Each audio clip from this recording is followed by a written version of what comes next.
4 3 2 5 अंदाजे उदाहरण घेतो. याच्यामध्ये एकक काय आहे?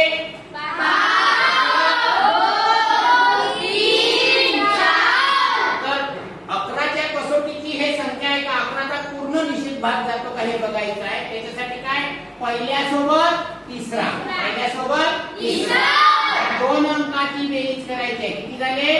8 झाले रे. आता उरलेले दोन अंक दुसरा आणि चौथा यांची बेरीज किती?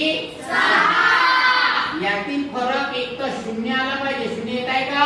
नाही. किती फरक आला?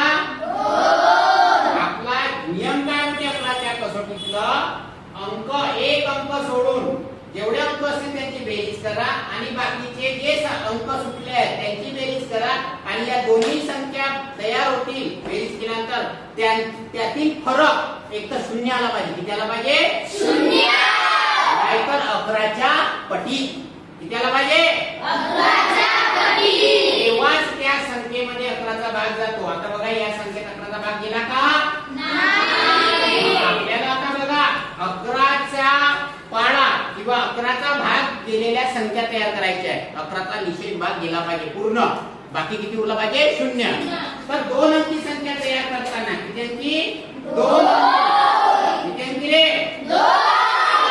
मी या ठिकाणी 2 क्रॉस दिले, मी या ठिकाणी 7 लिहिले. किती? 7. आता 11च्या कसोटीचा नियम म्हणते की या दोन संख्यातील फरक शून्य किंवा 11च्या पटीत. शून्य किंवा 11च्या पटीत. तर एकक स्थानी किती आहे? 7. किती आहे? 7. आणि यांचा फरक आला पाहिजे शून्य. इथं कोणती संख्या ठेवू? 7. 7 गेले शून्य. बघा दोन अंकी 77 या संख्येमध्ये 11चा पाडा जातो. 11 7 77. बघा 3 अंकी. किती अंकी रे? 3 अंकी. मी या ठिकाणी 3 क्रॉस दिले. दिले?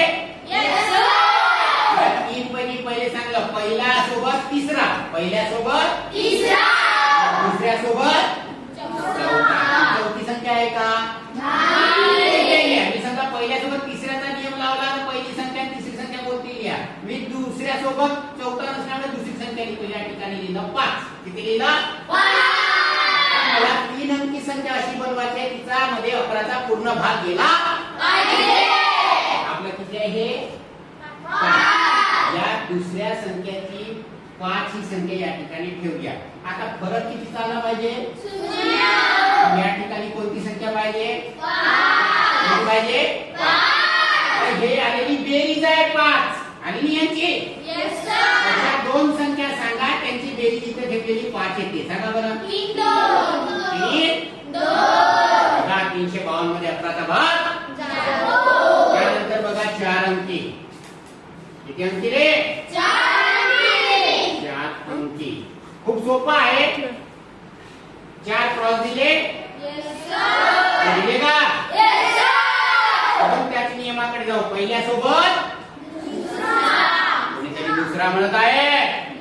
पहिल्या सोबत तिसरा, दुसऱ्या सोबत चौथा. चलो यांच्यामध्ये कोणत्याही संख्या ठेवतो. मी लिहिलं इथं 7 आणि इथं ठेवलं 5. ठेवलं 7 आणि 5 यांची बेरीज करा 12. किती? 12. किती रे? 12. आता मला यांचा फरक एक तर शून्य आला पाहिजे नाही तर 11 आला पाहिजे. 11च्या पटीत आला पाहिजे. यांचा फरक समजा आपल्याला शून्य आहे. किती वजा करायला लागेल? 12. किती रे? 12. ही एक आणि ही एक संख्या राहिली की त्यांचा बेरीज 12 आली पाहिजे. त्यांची बेरीज किती आली पाहिजे? 12. सांगा. 6 बघा 6765 मध्ये 11चा भाग. 5 अंकी संख्या बघा. 1 2 3 4 5. पहिल्या सोबत तिसरा, तिसऱ्या सोबत चौथा म्हणते कोणीतरी. 6वा म्हणते कोणीतरी. पहिल्या सोबत दुसरा नाही तिसरा. पहिल्या सोबत तिसरा, दुसऱ्या सोबत पाचवा. चला मी या ठिकाणी संख्या घेतो 6 7 9. एवढी संख्या ठेवली. अंकांची बेरीज पटकन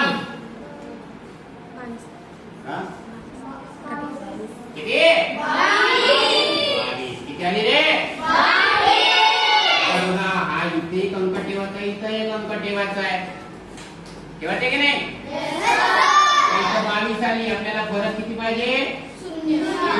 किंवा येतं 11च्या पटीत संख्या आली पाहिजे, 11च्या पटीत. बरोबर आहे? आली पाहिजे का नाही? मग 22 मधून किती गेल्यावर 11 आले?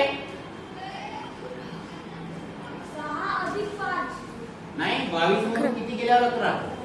11. Very good. किती? 11. आता या 11चा डबल लावा. 11 यांची बेरीज झाली पाहिजे. इथे आणि इथे यांची बेरीज 11 आली पाहिजे. 5 अधिक 6. किती संख्या झाली? 95,766. आहे का नाही? 11ची कसोटी मजेदार? किती मोठी संख्या असो, किती मोठी संख्या असो, पहिली, तिसरी, 5वी, 7वी या अंकाची बेरीज करायची. काय करायची? बेरीज. दुसरी, चौथी, 6वी या अंकाची काय करायची? बेरीज. त्यांचा फरक म्हणजे वजाबाकी करायची. त्यांची फरक काढल्यानंतर एक शून्य आलं पाहिजे. किती आलं पाहिजे? शून्य. नाहीतर 11च्या पटीत, नाहीतर 11च्या पटीत. 11च्या पटीत म्हणजे 11, 22, 33, 11चाच पाडा लक्षात ठेवा. ठीक आहे? असं जर उत्तर आलं तर समजायचं त्या ठिकाणी 11चा भाग त्या संख्येमध्ये पूर्ण जातो. अशा प्रकारे 11ची कसोटी आपल्याला शिकता येईल. थँक्यू.